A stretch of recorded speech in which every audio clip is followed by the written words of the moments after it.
Tradisi yang terbentuk oleh pengambil jabatan, termasuk misalnya mungkin sekarang baru kita katakan misalnya ketika berpuasa minum yang manis, makan yang manis itu lebih kuat, dan ternyata dari kesehatan memang menambah tenaga pula kan, yang tenaga yang kita tidak tenaga ketika berbuka itu jadi bertenaga. Wong Palembang itu ketika berbuka dia bertemu dengan Sri Kayo. Sri Kayo itu sudah pasti itu manisnya luar biasa kan. Kalau kami dulu bikin Sri Kayo, aku masih pakai resep tradisional. Jadi tidak pakai misalnya telur sekian, ini sekian, gula sekian. Kami pakai cangkiran. Gula setengah cangkir apa secangkir. Pikir blimbing dulu dong ya. Begitu. Nah, kemudian lagi pindang itu mau tidak mau loh, walaupun ada yang pedasnya, itu manisnya masih. Pindang itu sebenarnya rasa manis, efek manisnya kuat sekali. Kemudian lagi kita membuat sambal nanas, sambal pelem, mangga lah kalau sekarang mangga. Itu unsur manisnya tidak pernah ya. Cuma di Palembang itu yang manis itu gandus. Peluang. Gandus itu gemuk. Ya. Atau dulu Gurih. Ya, ada dulu namanya dingko. Dingko beda dengan dingko. Kalau dingko itu dari tepung sama tepung beras. Itu dibuat atau pakai daun pisang itu dibakar. Itu dingko, tapi ini sudah jarang sekali gitu. Kelapa. Dikasih kelapa. Dikasih kelapa ya, dikasih kelapa di ini tepung beras. Dan lagi puntir. Itu yang tidak manis tuh. Masih ada yang ketemu puntir, punjang bagus. Punjang tadi. Masih. Hah? Di Kuto jualan. Di Kuto. Paling di situ di Kuto di sekolah lu. Jam 3 kayak ada jualan. Iya, jam 3 ya. Nah itu yang tidak manis kita. Tapi sebenarnya makanan Palembang itu unsur manisnya tak dominan. Karena tadi masih mau tidak mau melanjutkan lidah orang Jawa yang jadi leluhur kita. Apalagi misalnya kemudian Gandus tidak manis. gandus tidak manis. Gandus yang tidak manis tuh. Puntir. Kalau apa namanya lupis itu sudah pasti manis. Manis. Bahannya tidak manis tapi kuahnya kan. Iya. Tapi kalau sebelumnya bagaimana sih Pak? Lokasi ada. Tapi prosesnya diangkat, tapi titiknya itu. Karena di sebelum dulu saya masih kecil itu daerah sana ada juga Pak ya apa?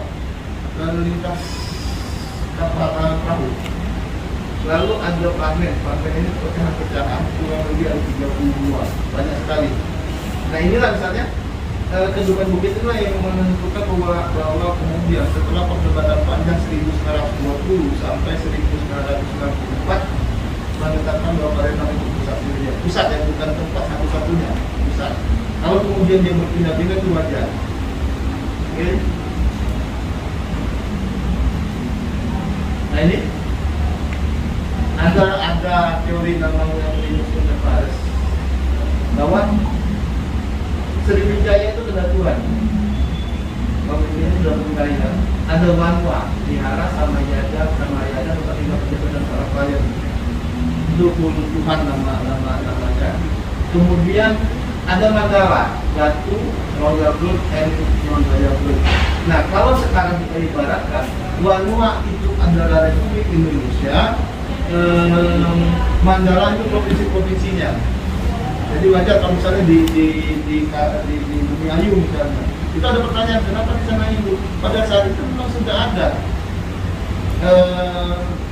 Jadi yang namanya Sriwijaya memang sama satu ini ya, dia sangat menghargai kebinekaan, termasuk juga Islam.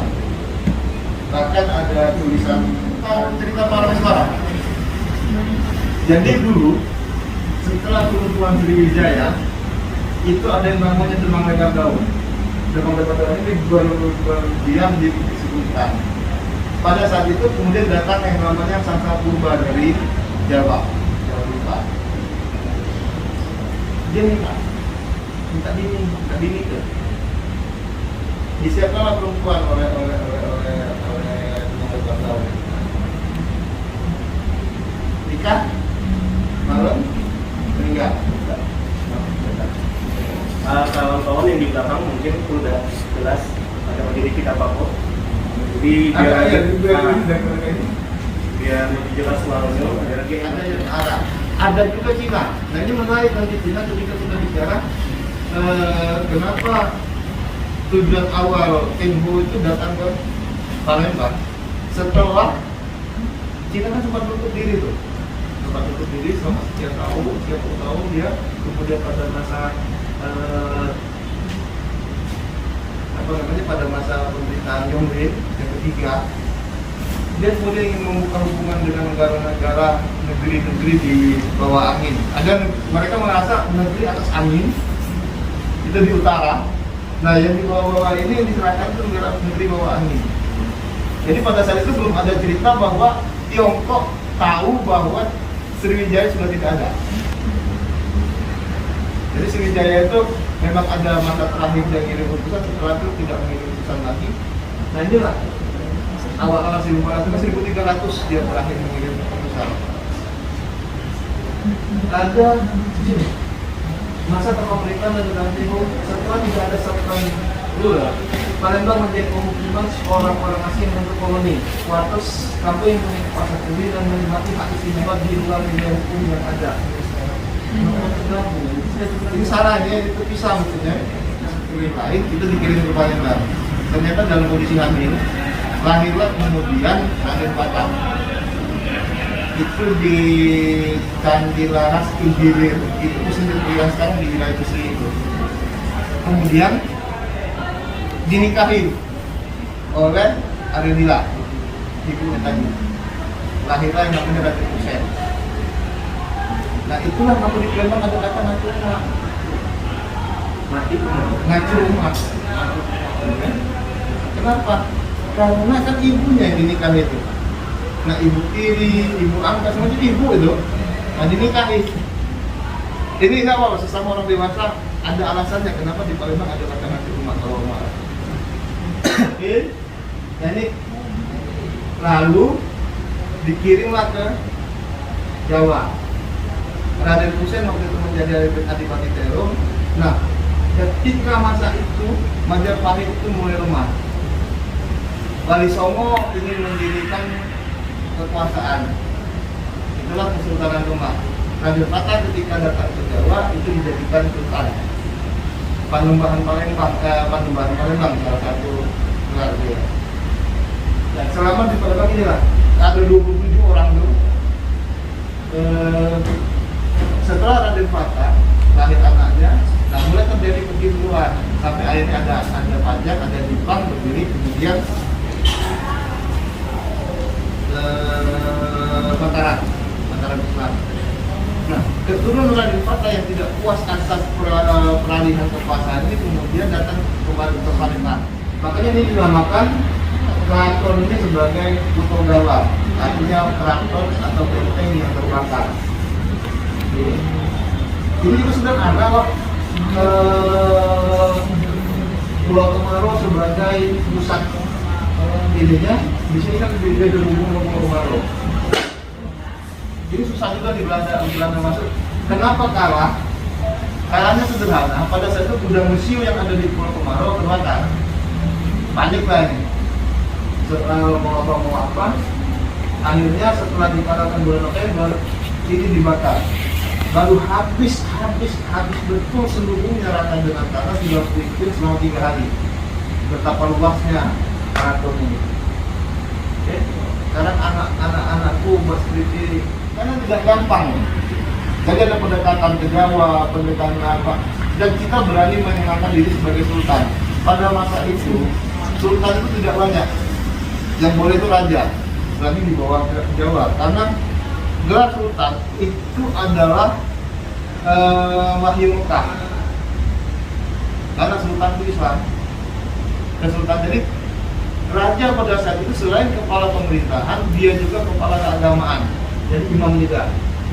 Nah akhirnya sultan juga memutuskan hubungan politis dengan Mataram.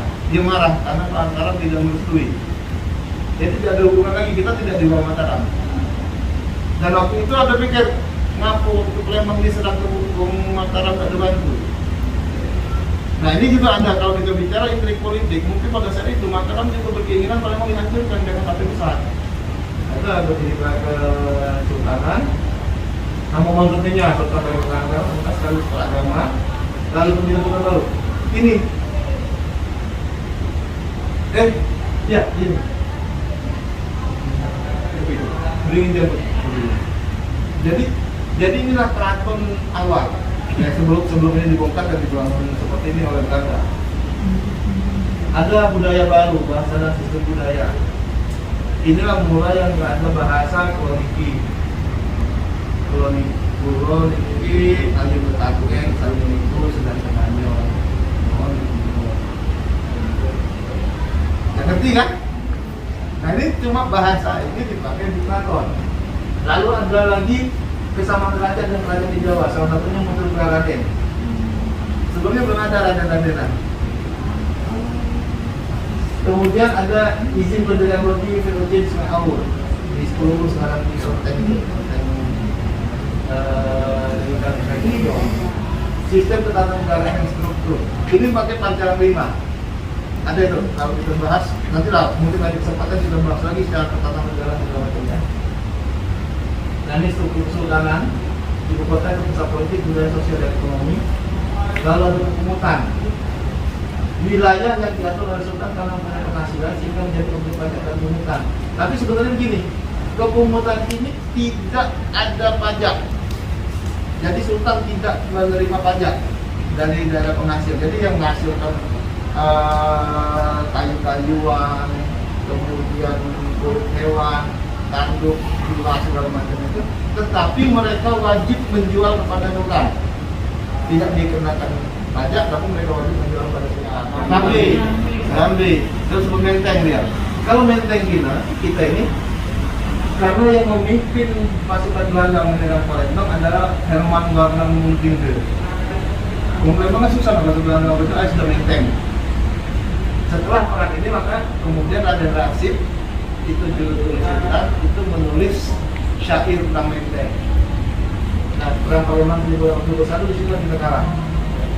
Ada penalisasi Belanda Utara Sejauhi ini setelah biasa kan, Belanda kemudian menguasai Palembang perintah tidak langsung sebelum akhirnya dihapuskan 1923 dihapuskan, tidak ada lagi kesultanan pemerintah tidak langsung. Nanti ada pemerintahan tidak langsung, pemerintahan langsung itu sejarah tersendiri. Nah pengaruhnya nih, ini ada duplikasi akhirnya. Kalau dulu ada superior dan inferior, superior dan inferior. Yang inferior ini, wah dia bawa uluan. Pernah dengar nggak istilah uluan? Oh bawa uluan itu, di ulu kamar. Itu masa lalu yang nggak enaknya sebetulnya. Jadi orang-orang di luar barangnya selain di Pagaralam, kayu manis juga ada di Pakawang. Ada juga sebagian di daerah Musirawas Raya. Oke. Nah ini Bukit Sulap. Bukit Sulap ini Kemiling. Ada yang tahu Kemiling itu apa? Kemiri. Nah ini kayu manis yang lagi dijemur wong nih.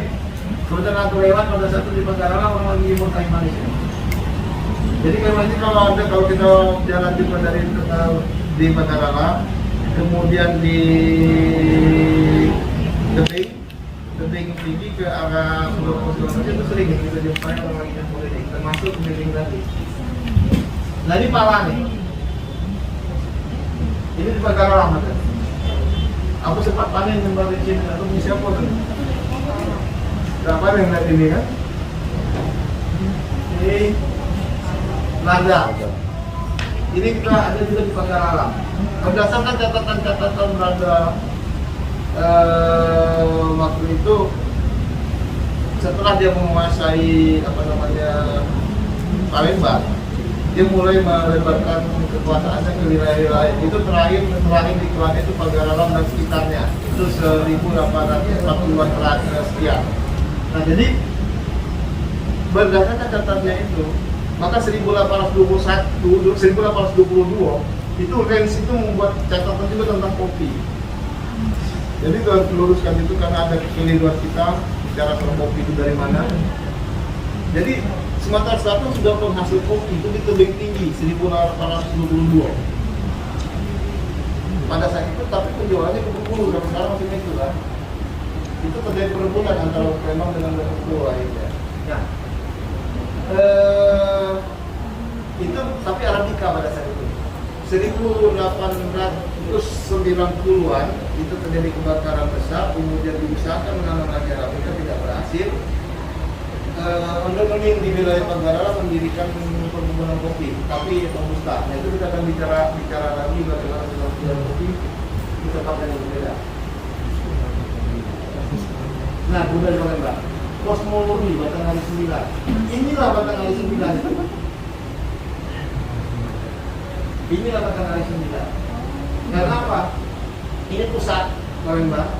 Ada 8 orang yang makan di sini. Benar nggak? Tindakan tidak boleh lebih dari 9 uang. Kalau kurang ya apa boleh buat aku semua.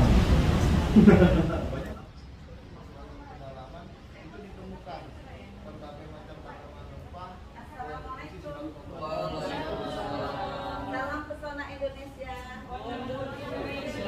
Karena memang di kita ini jadi begini. Uang Palembang pemasak pindang itu apa beu? Adanya bumbunya pindang. Jadi lengkuas, cabai, bawang merah, bawang putih. Aslinya Palembang tidak pakai bawang putih. Bawang putih itu baru dipakai setelah ada hubungan dengan Cina. Ada Cina membuat pindang juga pakai bawang putih. Jadi Palembang itu cuma bawang merah. Jadi di pindang itu tidak pakai bawang putih. Cuma ya sekarang sudah mulai lagi. Karena dalam masyarakat ini enggak. Enak juga sih, enak juga ada orang panas yang apa. Nah, rempah yang banyak tadi itu juga melahirkan ini. Ini awalnya, kalau dia tidak baca masaknya, ini jadi apa lah? Tetap masak dia, tetap enak dimakan. Nah, jadi semur. Karena apa? Awalnya ini semur Jawa, tapi wong Arab, wong India, dan wong Palembang pengen yang berbeda. Ditambahlah unsur kelapa dari santan dan kelapa tunanya. Kita lihat tadi ini. Kelapa tua pokoknya parut. Jahe, segala macam ini, yang ada ya. Ada ketumbar, pala halus, cengkeh. Nah, membuatnya di sini ketahuan ya. Parut satu butir kelapa peras setengah bagian untuk diambil santannya. Sisanya disangrai. Sudah disangrai baru dihaluskan. Dan disangrai tadi. Pertanyaannya, kenapa disangrai dulu? Baru dihaluskan, dikasih waktu mentah. Dimentah dulu, dihaluskan baru disangrai. Apa lah? Biar sari-sarinya keluar. Hah? Biar sari-sari keluar. Biar keluar sari-sarinya. Ada lagi, tidak macam dia dihaluskan. Kan basah dia, bawang parut juga kan? Hancur dia. Malah jadi keluar santan. Makanya disangrai, dihaluskan. Tadi mengeluarkan sari-sarinya, tadi campur ke airnya. Nah, cara masaknya pahit masak. Aduh. 3 kali ke Thailand, ada urusan bisnis waktu itu. Memang kuliner mereka mirip-mirip lah sama kita. Dengan harganya juga nggak jauh-jauh beda sama harga makanan di kita ya. Itu pas kita di kota Bangkoknya, 3 kali saya ke Bangkok. Kemudian mengenai kulinernya, kalau saya pribadi bukan karena saya orang Indonesia ya, kuliner kita jauh lebih banyak ya. Karena ya, kita aja punya beragam suku, sangat banyak suku. Saya ini orang Batak. Orang Batak itu saja ada 6 suku, sub-suku lagi di bawahnya. Bayangkan orang Batak itu sukunya Batak, ada sub-suku lagi. Batak Toba, Batak Mandailing, Batak segala macamnya. Begitu juga saya begitu sampai di Sumsel, saya pikir kan cuman Palembang toh. Rupanya ada Sekayu, ada segala macamnya. Ada begitu banyak. Pindang yang pernah saya dengar pertama kali pindang Musirawas. Ternyata ada banyak pindang lainnya. Ada pindang Pali, ada pindang Meranja, ada pindang segala macamnya.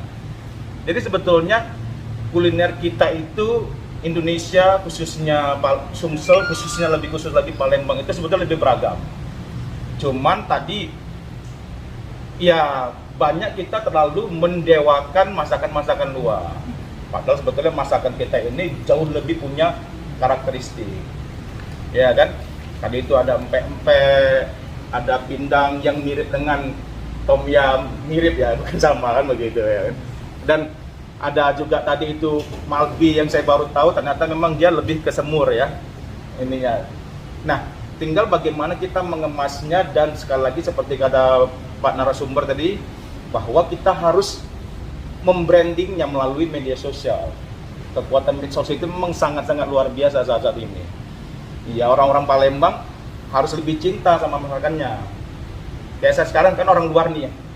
Saya mulai terjun ke sini kan. Ya karena kita kenal dulu. Tak kenal maka tak sayang. Saya coba kenal dulu masakannya. Saya kemarin baru belajar bikin empek-empek beneran. Jadi berapa jenis empek-empek saya hands on langsung sama mahasiswa saya yang jadi guru saya. Ya hidup ini selalu belajar ya. Kita nggak akan terus menjadi guru kan. Ada saatnya kita akan jadi murid juga gitu. Kita belajar bikin pempek keriting, bikin pempek segala macamnya. Karena udah cinta dulu. Nah kalau udah cinta maka kita akan mempromosikannya dengan senang hati.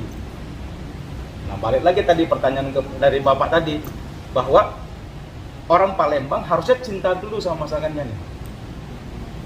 Ketika kamu cinta maka kamu akan dengan sukarela melakukannya, mempromosikannya. Jadi kita bangun itu sebetulnya kecintaannya dulu. Jangan memaksakan dulu untuk mereka mempromosikan karena nggak akan genuine dari hati mereka keluar gitu loh. Nah kalau saya kan udah genuine nih, saya kan nggak ada yang memaksa saya untuk datang ke sini kan, benar nggak? Saya genuine untuk mencintai masakan Sumsel, gastronominya Sumsel. Makanya saya datang ke sini tanpa harus dipaksa-paksa gitu. Jadi mari semuanya dibangun dulu rasa cintanya. Nah, ketika sudah cinta pasti akan mempromosikan. Kalau enggak cinta ya sulit untuk mempromosikan. Itu sih kalau pendapatan saya. Aja. Chef Gede dari Bali. Iya. Oke, Chef Gede silakan. Pendapatnya tentang makanan Palembang ya, Chef. Tentang orang Palembang yang pertanyaan sama sih. Apakah Chef Gede melihat orang Palembang itu makan yang mereka mencintai makanan atau sekedar makanan itu buat menyenangkan perut doang? Iya. Kalau tidak mencicip makanan itu, maka tidak kenal. Makanya ada pepatah mengatakan tidak kenal maka tidak sayang. Nah itu. Kalau masalah makanan Palembang itu memang saya mengagumi sekali. Bayangkan saja, saya belum bisa menerima tempoyak pada saat itu. Langsung perut saya itu mules. Tapi disitulah pembelajaran namanya. Inilah namanya keragaman masakan Owong Kito. Nah, sampai orang mengatakan, Pak Gede, kenapa Pak Gede orang Bali kok suka tempoyak? Wah, delicious. Owong Kito ini pandai-pandai masak katanya. Ya.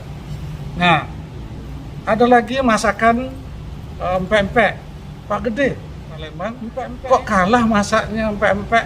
Kok orang Bali justru pintar buat empek-empek? Tapi karena itu tadi, karena mencintai, sehingga ingin mencoba. Itu. Sampai-sampai saya itu dibilang sama wartawan tak kalah memecahkan empek-empek terbesar tahun 2009, bisa lihat di Google.